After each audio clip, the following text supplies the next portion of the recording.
what is going on, people? Welcome to this brand new series here on the JamoPlays channel on EAFC 25. And well, I would have liked to have brought this to you sooner. If you can't tell, I'm still a little bit ill at the moment. Game day, when this game released, actually, I was away at a wedding, but then also that weekend I got a cold and I was just like, yeah, I was just horrible, bunged up, coughing. And it just wouldn't have made for very nice to watch. So I'm still suffering a little bit, but I feel well enough now to get gameplay out to you. So we're going to do something a little bit different, as you already may be able to tell from the thumbnail and the title. But let's, without any further ado, carry on to the start of this new journey on this new game. Here we go then, the unveiling of the new RB Leipzig manager, JamoPlays. And well, as you can tell, Leipzig is the team we're starting with this year. Wanted to do something a little bit different. You know, we've done a few RTGs over the past few years, and well, this year I just wanted to change it up a little bit, play with some teams that maybe, you know, we wouldn't normally play with, of course, but also try something a little bit different outside of England. So, you know, I've got a couple of these series in mind. Hopefully these series will maybe take place over 1 or 2 seasons, and then we'll wrap them up and move on to something else. But I just thought, why not? Let's try something a little bit different. And well, after going to a game earlier this year in real life in Germany, I went to watch Hertha Berlin actually on a stag do, and the atmosphere of that game was unlike any football atmosphere I've ever experienced. So I really wanted to try Germany. And I was really tempted before we started, honestly, until pretty much 5 minutes before I hit record, I was going to do a season, just a 1-season save with Bayern Munich, just see if we can get them back to the top. But do you know what? I decided actually, let's do something a little bit different. Let's go with arguably Germany's most hated team in RB Leipzig. So, yeah, this is going to be a lot of fun. If you are looking forward to this new series, make sure you pop a like on there for me. If you are new to the channel, make sure you subscribe as well. And well, I've got a lot of admin to do, as you can imagine, before the new season. Well, whenever we get into a new save. So I will go and address a lot of these things. As you can tell, the menu's a little bit different this season. I'll go and sort out the squad, sort out a tactic, and then I will go from there. So this year there are a lot of different settings that you can apply to your career mode. We're going to just talk through some of the ones that we've gone through in this one. So transfers are going to be active, but you can have them disabled completely. Disabled first window. Only transfers, no loans. Only loans, no transfers. Transfer embargoes. So yeah, there's a lot of optimization this year. We're going to go for active. Scouting you can have off. So kind of like with FM and player mask or attribute masking, you can kind of have that on or off. If you have scouting off, all of players' attributes are available straight away. But I think it's a bit more realistic to have scouting on. Training plans we'll have on. Difficulty will start this year on Legendary and see how it goes. Obviously, it's a new game, so I don't want to step up to Ultimate just yet. Financial takeover disabled. Ball expectations. So you can have no sacking, lenient, strict, or harsh. We'll go on, we'll say strict for this first one. We'll go in the middle and see how we get on. 4 minutes, as I said, legendary. Youth tournament matches. So actually, I didn't know what this was to start with, but I watched other career modes, and actually it's Rush. You can play youth games on Rush, so yeah, that's what I'm going to do. And then youth player quality, you can either play at their current overall, or they'll play what they're like going to be like at their full potential. I think it's better that they'll play what they're like at their current overall. We're going to have classic sort of gameplay. Wind effects is a new thing, so like when you boot the ball up in the air, it could get caught up in the air. I don't know what it's going to be though, because we'll have it on low. Weather effects, we'll have this on as well to start with and see what it's like. We'll like the ball getting caught up in the rain and stuff like that. And I think these are all just the sliders. Air behaviour. We'll just have it set to tactical, I suppose. If that's the default, that's fine. Training plans on default, manual, automatic. So training drills, you kind of from previous years, you could do training drills before games. When I did a tester of this, I found it just really annoying. So I'm just going to have those off. Development rate we'll have at normal. Negotiations, default. Transfer approaches, loose or strict. We normally have it on strict. Set a bit of search for player yet. Scouting in speed star players. Slow, instant, fast, and normal. Choose the speed at which star players are scouted. So, we'll just go for normal, I guess, on these. And then we've had the board expectations, job offers off. Obviously, Europe will have on, and we'll set the thing to Euros as we are going to be in Leipzig this season in Germany. Right, a lot of admin done then, and yeah, we'll just go through things. Obviously, you've got the central hub this year, where all your bits and bobs come in. We'll talk about that in just a second. So obviously you guys know that I like to play kind of similar to how the teams play in real life, and I've noticed that Leipzig in the last few games have been utilising a 4-4-2. So that's what we're going to do, but we're not quite going to do 4-4-2. We're going to do 4-2-4, and this is how my team is going to line up to start with. So gone with Galaxy in goal, back four of Henrichs, Lekiba, Orban and Raum. I'm actually going to swap these two about because they're either-footed. And yeah, Schlager and Haidara in the middle. Nusa is going to be on the right, the new signing, of course. Yeah, he's much lower rated than a lot of the players, but we're kind of short on winger options, and also he has ridiculous pace, so why not? Simmons is there on the left-hand side. Sesko and Openda up top is certainly not a bad combination to have. And then you can see we've got a number of options on the bench as well. But yeah, so obviously this year, the tactics, you can kind of go very football manager-ish in signing roles for your players. So I just took through the roles we're going to have quick. Simmons, of course, is going to be our main man. We'll set him as a wide playmaker, wanting him to tuck inside from that left-hand side and try and find balls either to Sesko or Openda, wherever. Just cause havoc coming in from the left-hand side. Openda has got ridiculous pace. We're going to set him to just worry about getting in behind and causing havoc. Sesko is an advanced forward, so he's kind of sitting on the last line as well, but is a bit more rounded, kind of will come for a pass or will just sit on the shoulder or whatever. Nusa is right-footed on the right wing, blistering pace. We're just going to set him as a winger. Haidara's not really good at anything in particular. He's just fairly well-rounded, so he's going to be a box-to-box. Schlager is much more sort of holding focused. He's much more defensive-minded, so we're going to have him sit of the two. We probably need as well someone to sit because we've got David Raum set to an attacking wing-back. So he's got decent pace, a decent stamina, and a really good cross in him. So if Xavi's cutting in on the left, Raum is going to be there, high up the pitch, bombing up there, getting balls in. So you kind of want Schlager just to sit on that side as well. Lekiba and Orban actually need to switch that around now that they've swapped. But Lekiba is just going to be our sort of more step forward centre half, whereas Orban he's got no pace and nothing, so he'll set back.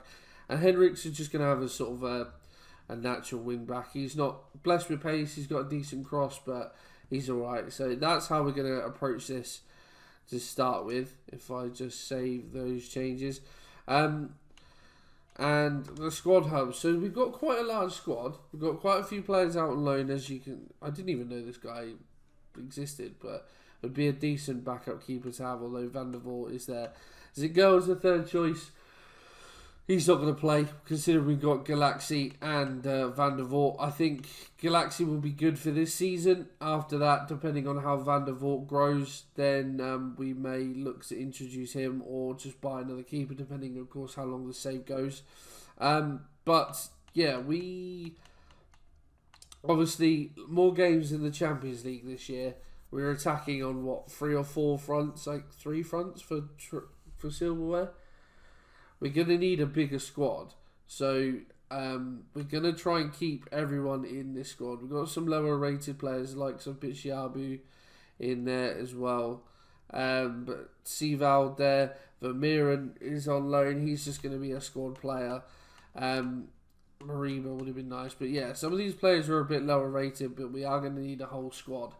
But I'm looking at 2 positions to bring in terms of players. I need another defender. That much is clear. Ideally, well, they can play anywhere really. They could play anywhere really. Basically, we haven't got much cover at left back. Raum's our only natural left back. Hendricks can play there. And Gertruder and Klosterman can both play right back. So even if we brought in a centre back, we could use Hendricks as a left back, Klosterman and Gertruder as a right back. Obviously, have more centre back options as well. So a defender, wherever, I don't really mind. But like I mentioned with Noosa and that, we do need another winger as well, really. Sam Simmons, although we're using him as a winger, is naturally a 10. Elmas, again, we're going to kind of utilise as a winger because he can play there, but he is more naturally a centre mid player. Noosa's are only really out and out winger, so we do need another winger. And then I think there was one player as well in the squad that I wasn't 100% sure what to do with, and that was Christoph Baumgartner, because it says he's a 10. We don't use a 10, and he's not that good up front, so I wasn't sure what to do with him, but we could use the depth.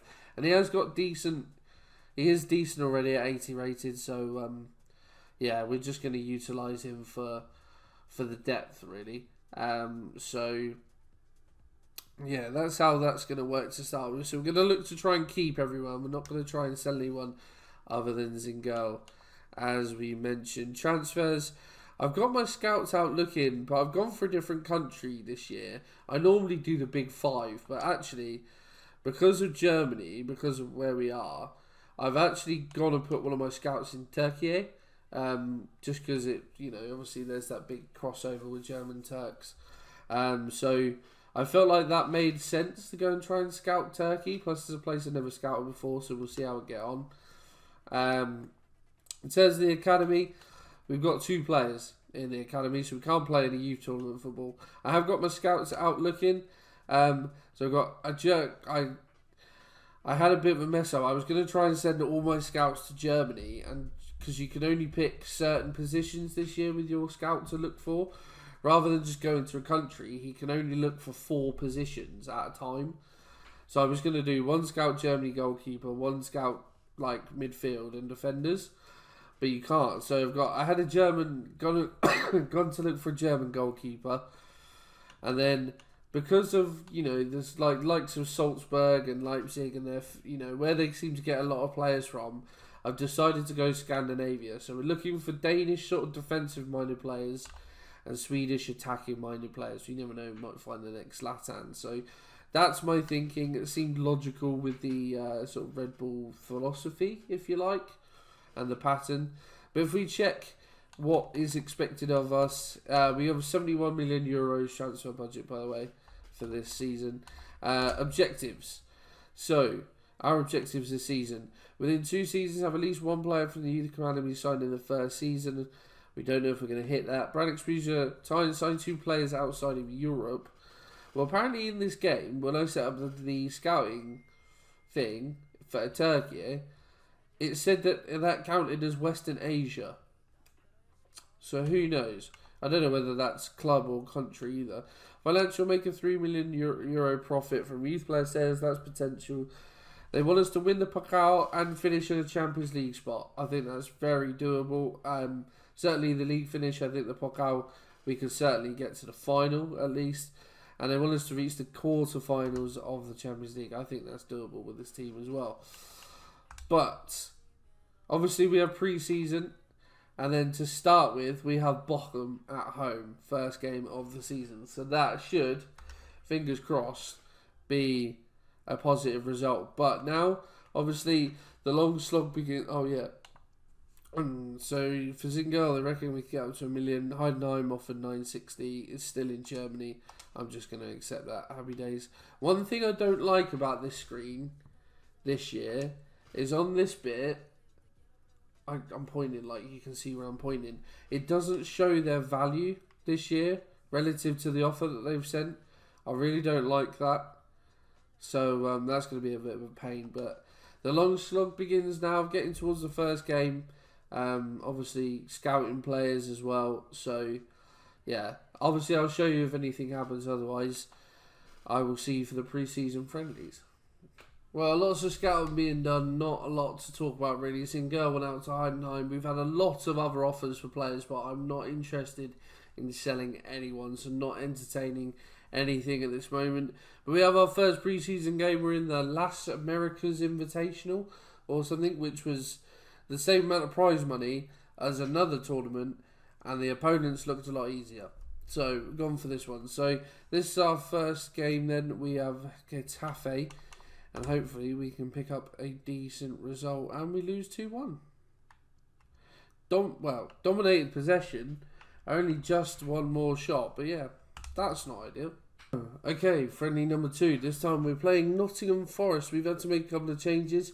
I brought Baumgartner in on the right, but Klosterman and Gertruda in the centre half. Hopefully we can pick up a decent result this time, and it's a 1-1 draw. And again, we dominated that game.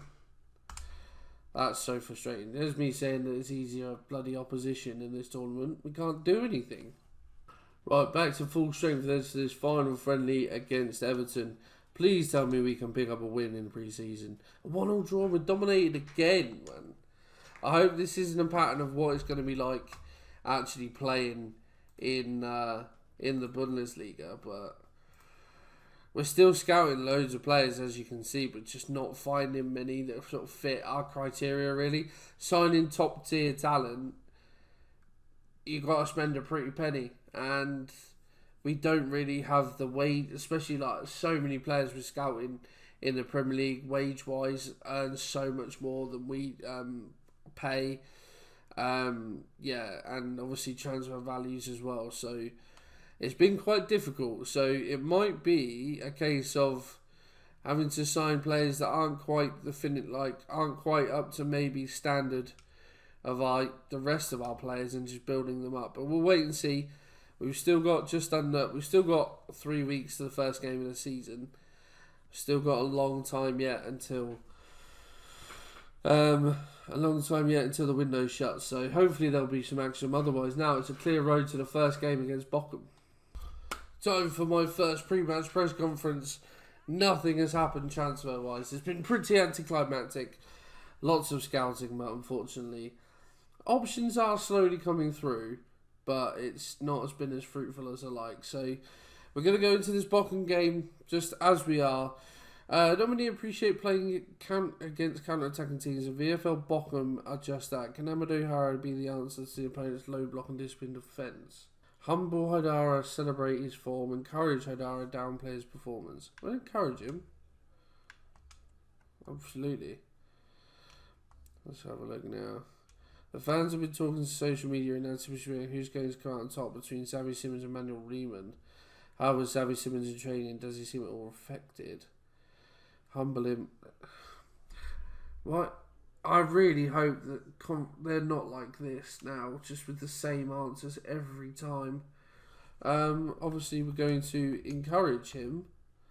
Although, like you see the little the wheel with the little green thing. Apparently, this year if they go over that, their stats go down because they get complacent. Interestingly, reports suggest Lopez will be playing in the striker position. Are you confident could do that job for you? We're going to encourage him, believe it or not.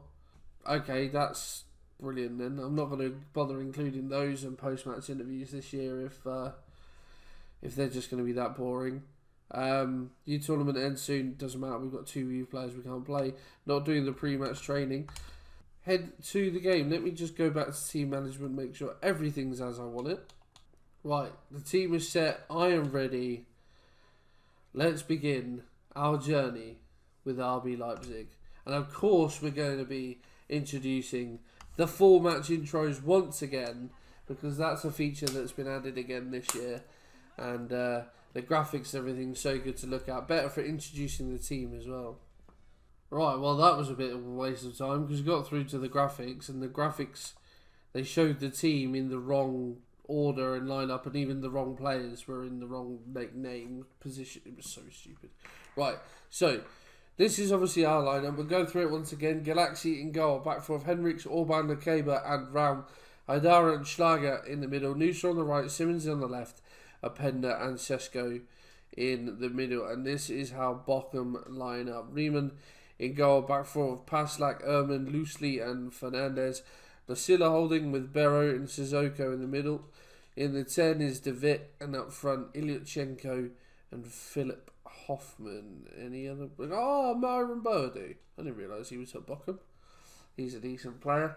I just need to change my camera angle because I realised again that I was using the wrong one. I used Legacy. That is the one. Right. We are underway and ready and raring to go then. Let's see how this Leipzig team gets on in our first game, and that's going to be interesting to see how the players work and everything in this sort of new, well, tactic roles thing. Yeah, obviously, we'll actually cut this back to Raum, who's made a decent run. Their back line is sitting a lot deeper. It just goes quite wide out there. That's not quite where I aimed that. So it's good to see that that feature still remains. Noosa, actually, we'll try and get the better of Banana and whip this one in. A for the big man in Sesko. And well, that is going to be a threat this season that we haven't always had in career modes. Big man up top, of course, we had Michael Smith to start with. And, what was his name? That's a lovely ball.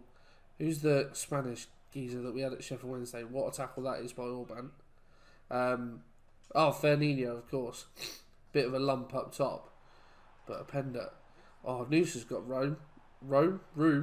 He's going to cut this one back though. Antonio Noosa on his right. It's a lovely block.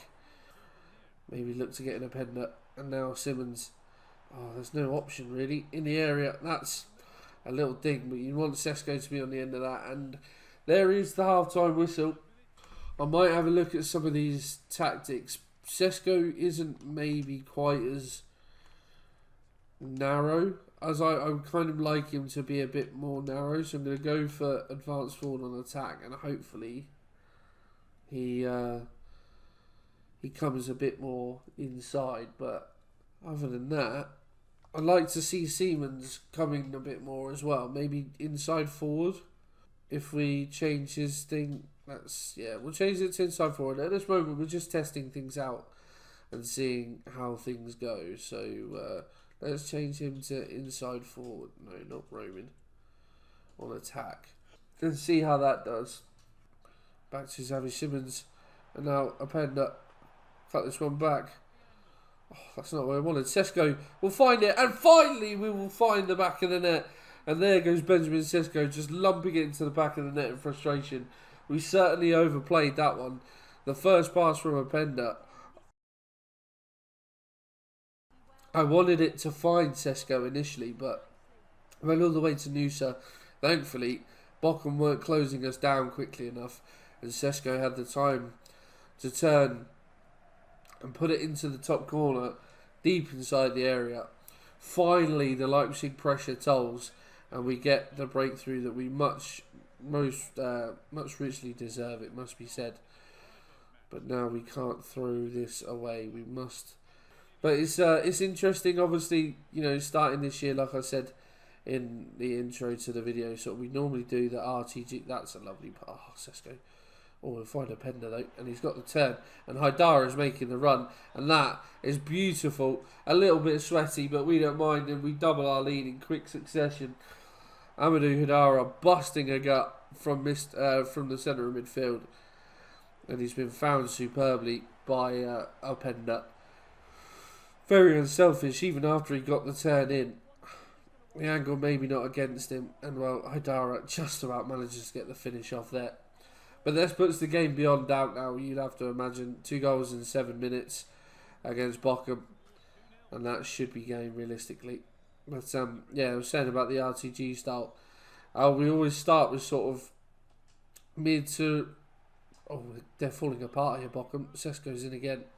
Sesko, he makes it 3. I don't really understand why they've fallen apart here, Bochum, but that defensively was absolutely woeful. And we scored 3 in 10 minutes. We certainly won't complain at that. Brzezko on the double. But they're just defensively all over the shop. The defender didn't fancy coming across, so Sesko, yeah. I promise this is on Legendary. Maybe there's quite the gulf between the teams towards the top and the bottom. I don't know how good Bochum are in real life or indeed in this game. They might be one of the worst teams we'll play this season. They might be one of the better teams we'll play. I have no idea, but we'll certainly find out as the season goes on. But yeah, it won't let me say about. And there we go. Sesko again. Oh, and that's superb play. And Openda is in this time, and Openda will have a goal, and it's 4. I don't understand why it's so easy. Maybe we do put it up to ultimate straight away then. But it just shows the difference, like I was saying, playing with the like mid-60s, to mid to late 60s to start with, and the golf in quality, and then eventually we work our way up.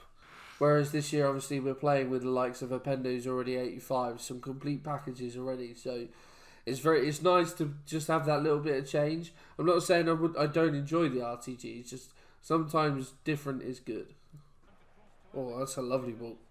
He's in behind here, Hoffman. And that's a save. Oh, and well played. I don't even know who that was that got back there, that got the interception before the man got on the end of it. But absolutely vital for us to keep a clean sheet. I think it was Orban. He's in again here, this fella. And Galaxy with a big, strong right hand keeps it out. What a save from the boy. His rating's going to start going down soon because he's starting to get old. Well, he's starting to get old. He is old, Galaxy. 34 in this... I was about to say in this universe, but it's the same one that we occupy in real life. Oh, hello, new set Openda. Sesko is in for a hat-trick, and he's finished it superbly. Benjamin Sesko with an opening day hat-trick. Can't get much better than that. What a strike as well. I don't know, yeah. I don't understand what's happened to Bochum defensively here, but Sesko has just absolutely lashed that one. There's no chance of Riemann stopping that one. New shot. And there's so much space, and again, Openda into Sesko. And Sesko will find a 4th, and we will find a 6th. You saw me go into the game. You saw that it was legendary. I promise that. But I don't know what's happened to Bochum. We will move it up to Ultimate for the next episode then. Bloody hell. What an opening day this has turned out to be. 6 for us, 4 to Sesko. More substitutions for us. Klosterman, Seevald and Baumgartner coming on. But, well, with Sesko and Openda leading the line this season, it feels like we're going to get some goals. And well, there goes the full-time whistle. That's not a bad opening day, is it? And that man deservedly getting the match ball. 9 attempts on goal. I'd love to see the stats, like the overall match stats, because that was just pure, like, unadulterated. We had, what, 59% possession, 15 shots to their 6. What a start. And we haven't even made a signing yet. Hendricks was approached. What do you mean approached by Bayern Munich? View offers. Oh, don't tell me. They've hit his release clause. Let me try and... I'm going to offer him a new contract and see if that'll make him stay. Hendricks, you will be an important player, my son. I don't want you to leave. We'll offer you... You already got 3 years. I'm not going to offer you an extension. You're fine with that. No release clause. Wages. You're on almost 60. What if I make you the joint highest earning player at the club? He's happy with that. Right. Benjamin Hendricks stays. Bye-bye Bayern Munich. Thank you very much. 2 unread messages. Good to see you. I just want to say that it's great fun confidence. So we respect you, Benjamin. For giving me the chance to show what I can. Outstanding, son. Well done, Antonio. Very well done indeed. Has that made any difference to the budget? Slightly. 75 million we have now. But yeah, that's going to be everything for this episode. And I've just realised we're 6 days left of the transfer window. We might be rushing to make a couple of signings that, you know, wouldn't have been ideal, but we do need squad depth, so it is what it is. Right, if we have a look then at, you can go to the standings from here. Well, we're top of the tree, unsurprisingly. Leverkusen won their first game. Dortmund drew their first game. Who did they play? Can you see? That's not what I wanted. Dortmund drew with Frankfurt. Okay. And Bayern have yet to play. Interesting. Okay. Well, there you go. That's a good start to the season then. If we have a look at what is to come in the next episode, I think we'll do our usual 3-game thing unless we need to change otherwise. So it starts then as we move this up to Ultimate with a trip to Leverkusen. Last season's champions looking to retain their crown, and well, we've made a statement already, but let's head to Leverkusen and see how we get on. And then at home to Union Berlin, and our Champions League, our Champions League campaign kicks off with Atleti away as well at the Metropolitano. Who have we got this year? Atleti, Juve, Liverpool, Celtic, Inter, Villa, Sporting, Sturm Graz. Some tough fixtures in there. Some tough fixtures indeed. And that's going to be a juicy episode already. But Leverkusen and Atleti to start with, guys. I hope you have enjoyed that one. I hope you have enjoyed this and indeed the start to this new series. And if you are looking forward to it, make sure you pop a like on there for me. Subscribe to the channel. And while next time out, it's certainly going to be interesting. I'll see you then.